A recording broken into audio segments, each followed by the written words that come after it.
Hi friends, how are you? Please subscribe my channel, please like my videos, please share my videos.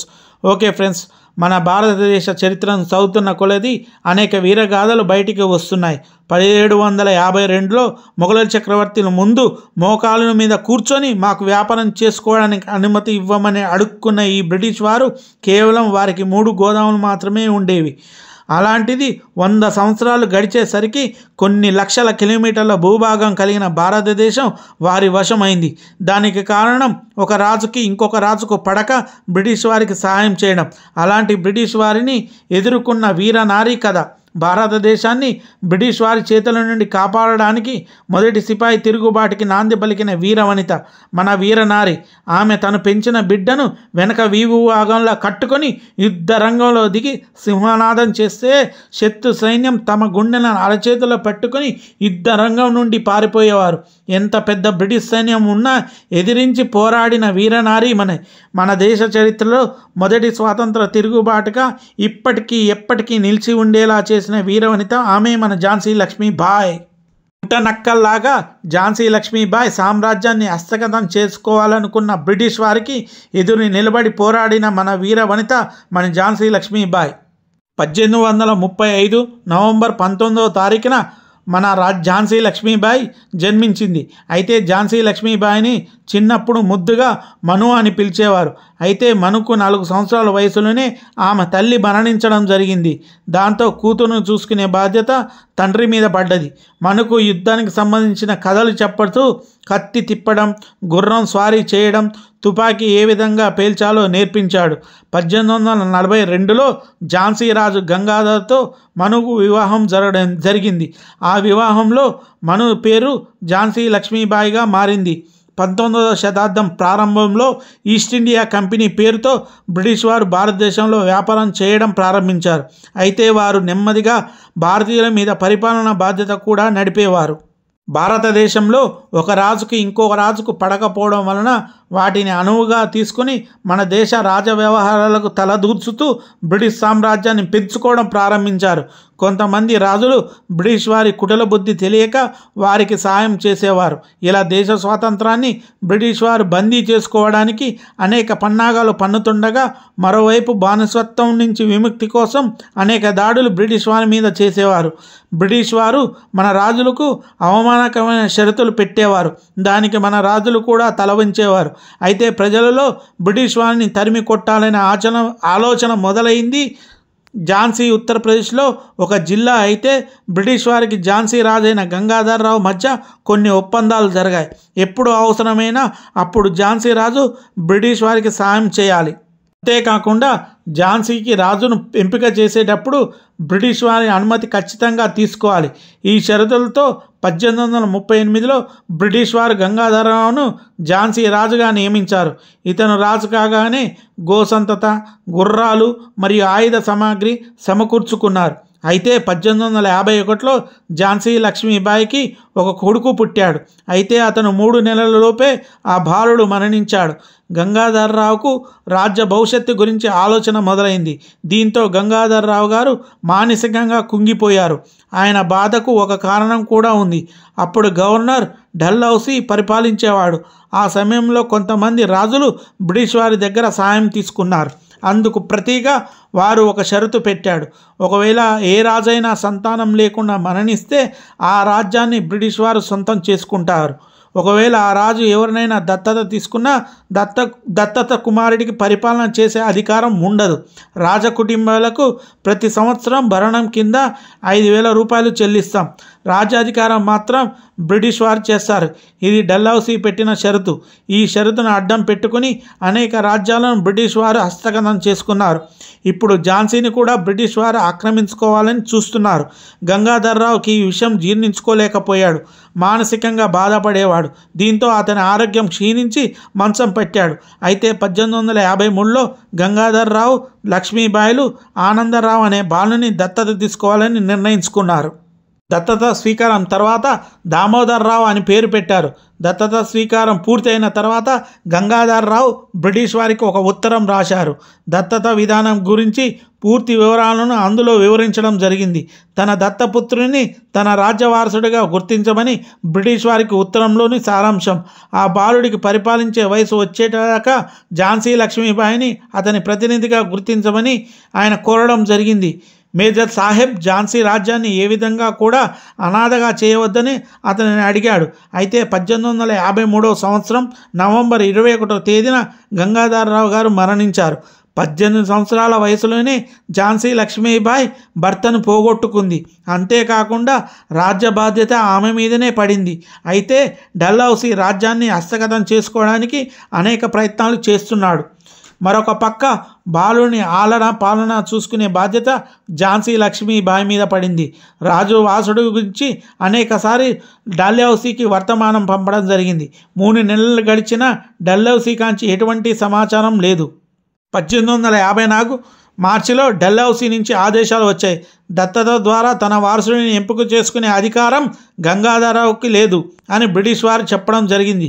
Jhansi రాజ్యాన్ని British సామ్రాజ్యంలో విలీనం చేయాలని నిర్ణయించింది. రాణి కోటను వదిలిపెట్టి పట్టణంలో ఉన్న తన ఇంట్లో ఉండాలని ఆదేశాలు జారీ చేసింది. ఆమెకు నెలకు 5,000 భరణం కూడా ఇస్తామని బ్రిటిష్ ప్రభుత్వం తెలిపింది. మొదట ఈ విషయం తెలిసిన ఝాన్సీ రాణి తట్టుకోలేకపోయింది. దీంతో నేను నా ఝాన్సీని వదులుకోలేను అన్నది. బ్రిటిష్ వారి బలమైన బలాన్ని ఎదుర్కోవడం ఝాన్సీ లాంటి చిన్న రాజ్యానికి చాలా కష్టమైన పని. దీంతో కోటను వదిలి ఝాన్సీ లక్ష్మీబాయి పట్టణంలోని భవంతికి వెళ్ళిపోయింది. దీంతో సంతానం లేకుండా రాజ్యాన్ని కోల్పోయిన రాజులు ఝాన్సీ లక్ష్మీబాయి దగ్గరికి వచ్చి కలిసి వెళ్ళేవారు. వారికి బ్రిటిష్ వారి మీద అసంతృప్తిని ఝాన్సీకి తెలిపేవారు. అయితే ఝాన్సీ రాజ్యంలో ఏం జరుగుందో తెలుసుకోవడానికి మగవాడి రూపం ధరించి వెళ్ళేది.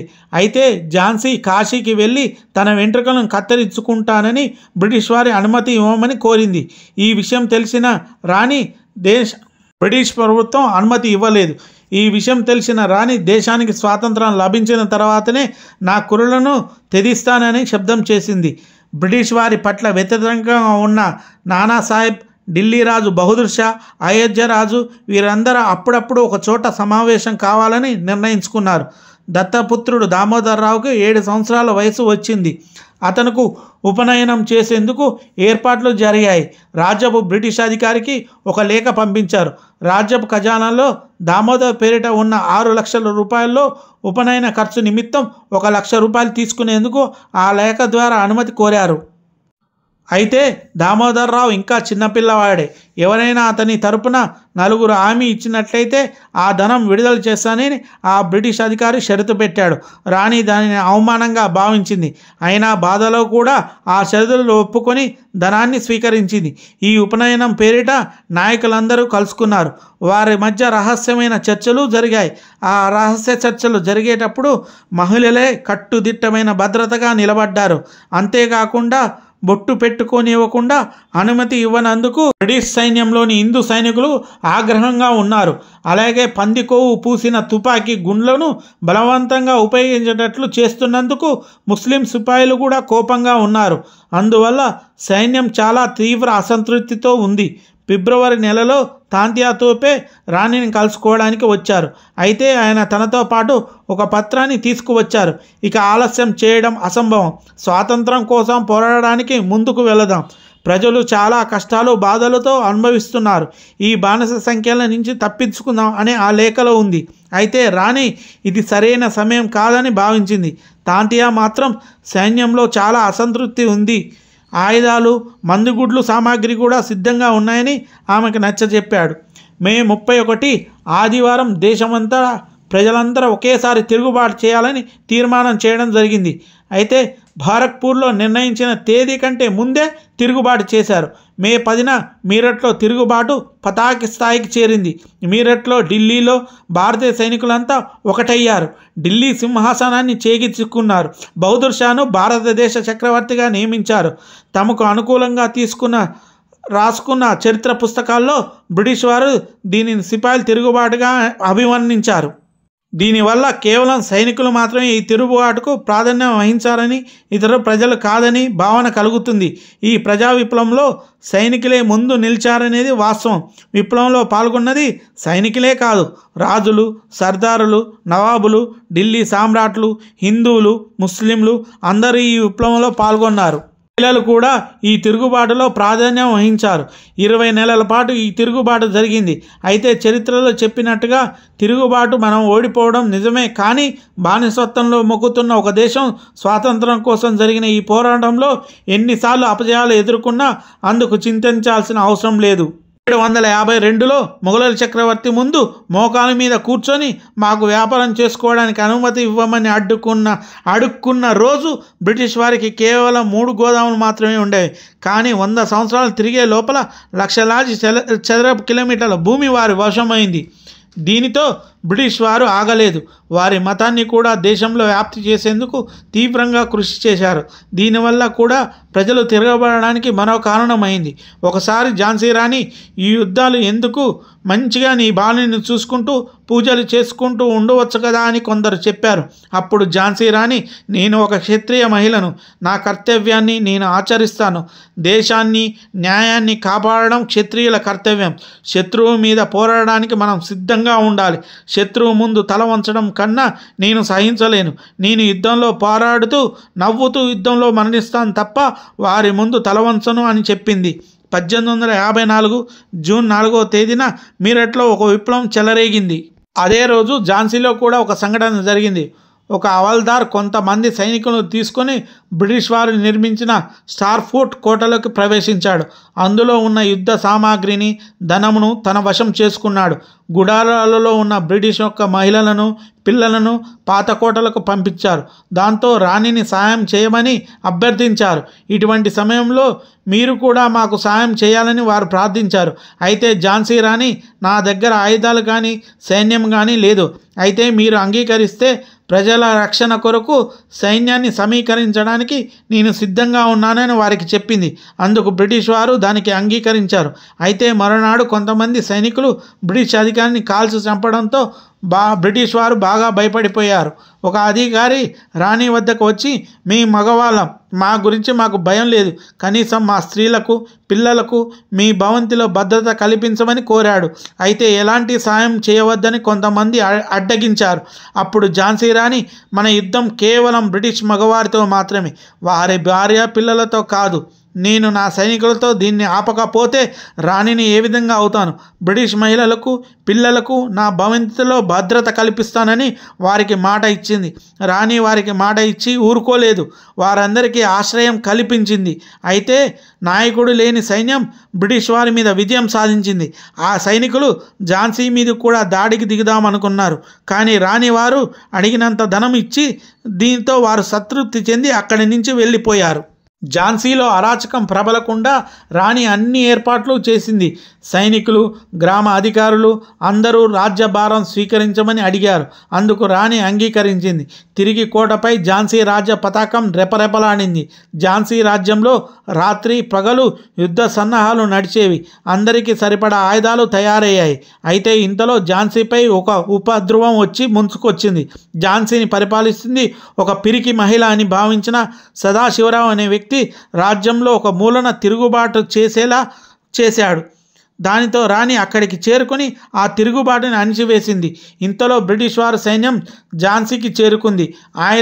ఆయుధాలను విడిచిపెట్టి కోటలో ఉన్న వారందరూ బయటికి వచ్చి తనను కలుసుకోవాలని రోజ్ లక్ష్మీబాయి సందేశం పంపాడు. కానీ రాణి దాన్ని తిరస్కరించింది. తాను ఎక్కడికి వెళ్ళవలసి వచ్చినా సైన్యంతో వెళ్తానని చెప్పింది. 1857 జూన్ 1858 వరకు 10 నెలల పాటు రాజ్యాన్ని పరిపాలించిన కాలంలో అనేక మార్పులు తెచ్చింది. ఖజానా ధనంతో నింపింది. సైన్యంతో సమానంగా స్త్రీ సైన్యాన్ని కూడా పెంచింది. భవానీ శంకర్ అనే ఫిరంగి ధనం కూడా పేరు పెట్టింది. ఫిరంగిలోనూ మహిళలు, పురుషులు సమానంగా పేలుస్తూ ఉండేవారు. పాత ఆయుధాలను పదును పెట్టారు. కొత్త ఆయుధాలను తయారు చేశారు. ఆ రోజుల్లో ఝాన్సీలో ఏ ఇంట్లో చూసినా యుద్ధానికి కావలసిన పరికరాలు తయారు చేస్తూ ఉండేవారు. 1858 మార్చి 23న ఫిరోజ్ సైన్యం ఝాన్సీపై యుద్ధం ప్రకటించింది. 12 రోజుల వరకు చిన్న రాజ్యమైన ఝాన్సీ గెలుపోటల మధ్య ఊగిసలాడుతూ వచ్చింది. అయితే ఒక చోట విజయం, మరొక చోట అపజయం పలకరించేది. అనేక సమర్థవంతమైన సర్దార్లు చనిపోయారు. వీరికి బయట నుంచి ఎటువంటి సాయం లభించలేదు. బ్రిటిష్ వారి సైన్యం చాలా ఎక్కువ బలంగా ఉండడం వల్ల వారు బాగా విజృంభించారు. బ్రిటిష్ సైన్యంలో ఝాన్సీ రాజ్యంలో ప్రవేశించడంతో ఝాన్సీ పురుషవేషం ధరించి కాళీమాతలా పోరాడింది. ఎక్కడ ఆమె కనబడితే అక్కడ బ్రిటిష్ సైన్యం భయపడి పారిపోయేవారు. ఝాన్సీ రాజ్యంలో మహిళల సైన్యం, పురుషుల సైన్యం సమానంగా యుద్ధం చేసి ఈ పోరాటం చూసిన బ్రిటిష్ అధికారి ఆశ్చర్యపోయాడు. నెమ్మదిగా పరిస్థితి అదుపు తప్పడం రాణి గమనించింది. వెంటనే దర్బార్లో సమావేశం ఏర్పాటు చేసింది. అనేక యుద్ధవీరులను మనం కోల్పోతున్నాం. 6000 మంది సైనికుల్లో కనీసం 500 మంది సైనికులు కూడా జీవించలేరు. కోట కూడా సురక్షితంగా లేదు కనుక మనం సాధ్యమైనంత వరకు ఈ కోటను వదిలి వెళ్ళిపోవాలి. మళ్ళీ సైన్యాన్ని ఏర్పాటు చేసుకుని కోటను ఆక్రమణ చేయాలని అందరూ రాణి మాటను బలపరిచారు. కొంతమంది సైనికులను తీసుకొని బ్రిటిష్ సైన్యాన్ని చీల్చుకుంటూ కోట నుంచి బయటికి వెళ్ళిపోయింది. పోకర్ అనే బ్రిటిష్ అధికారి కొంతమంది సైన్యాన్ని తీసుకొని ఆమెను వెంబడించాడు. వారి మధ్య జరిగిన యుద్ధంలో అతనికి బాగా గాయాలై వెనకబడిపోయాడు. అయితే ఆ యుద్ధంలో రాణి ఎంతగానో ప్రేమించే గుర్రం మరణించింది. అయినప్పటికీ రాణి చలించలేదు. అక్కడి నుండి కాల్ఫీకి వెళ్ళిపోయారు.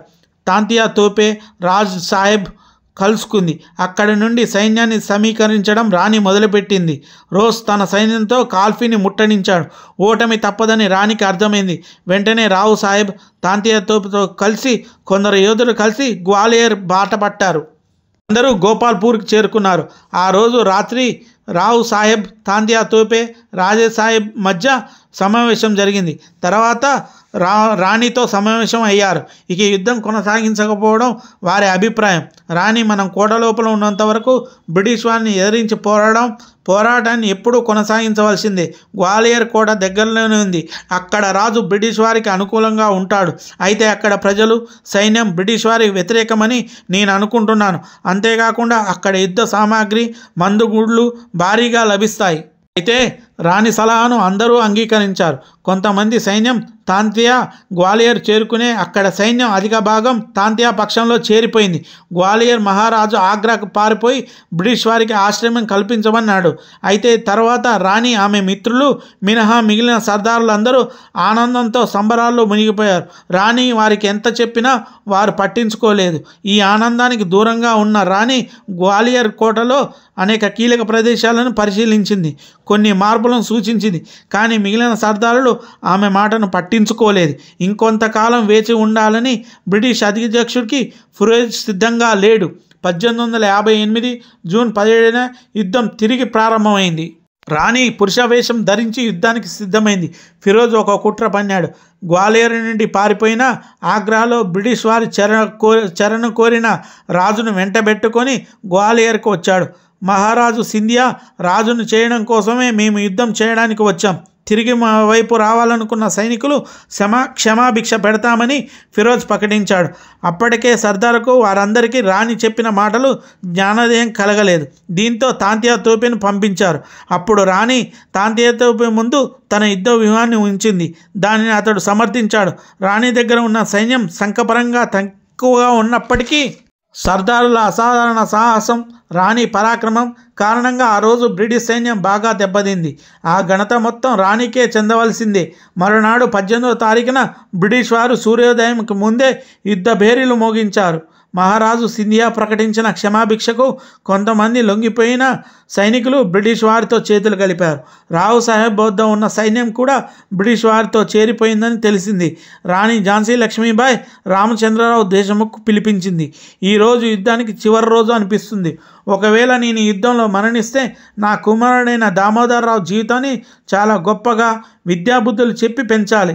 నేను మరణించిన తర్వాత నా శవం ఇతర మతస్థుల చేతిలో మాత్రం పడరాదు అని ఆమె కోరింది. ఫిరోజ్ వద్ద సైనిక బలం అధికంగా ఉంది. బ్రిటిష్ సైన్యం ముందు ఝాన్సీ లక్ష్మీబాయి తల వంచక తప్పలేదు. అయినా ఝాన్సీ లక్ష్మీబాయి బ్రిటిష్ సైన్యాన్ని చీల్చుకుంటూ ముందుకు దూకింది. రఘునాథ్ సింగ్, రామచంద్రరావు దేశ్ముఖ్ కూడా బ్రిటిష్ సైన్యంపై దాడి చేశారు. బ్రిటిష్ సైన్యం వారిని చుట్టుముట్టింది. ఒక బ్రిటిష్ అధికారి రాణిని దొంగతనంగా పొడిచాడు. రాణి మెడను ఖండించింది. రాణి శరీరం ముందు చాలా గాయాలయ్యాయి. అయినా వీరనారిలాగా పోరాడుతుంది. కానీ స్వర్ణరేఖ నది దాటుతున్న సమయంలో ఒక బ్రిటిష్ అధికారి కాల్చిన గుండు ఆమె కుడి భుజంలో దిగింది. వెంటనే ఎడమ చేతి కత్తితో అతని మెడ నరికింది. గుర్రం కూడా బాగా గాయాలయ్యాయి. దీని ద్వారా గుర్రం కూడా పరిగెత్తలేకపోయింది. రాణి కూడా గుండు దిగిన ఒక చెయ్యి పనిచేయలేదు. రాణి శరీరంలోంచి రక్తం కారుతూ ఉంది. అంతా గాయాలయ్యాయి. కళ్ళు మూసుకుపోతున్నాయి. ఆమె అవస్థను చూసిన ఆమె అంగరక్షకుడు విలపించాడు. రామచంద్రరావు సహాయంతో రాణి గుర్రం నుంచి కిందికి దిగింది. ఇప్పుడు ఒక్క క్షణం కూడా ఆలస్యం చేయడానికి వీలేదు. త్వరగా బాబా గంగాధర ఆశ్రమం చేరుకుందాం అన్నాడు. రఘునాథ్ సింహ అది చూసి ఏడుస్తున్న రాణిని, దత్తపుత్రుడిని రామచంద్రరావు గుర్రం మీద కూర్చోబెట్టి రాణిని భుజం మీద ఎత్తుకొని గంగాధర్ ఆశ్రమం వైపు పరుగు తీశాడు. రాణిని గుర్రం నుంచి దిగుతున్న సమయంలో ఆమె చివరి మాటగా హర హర మహాదేవ శంభో శంకర అంది.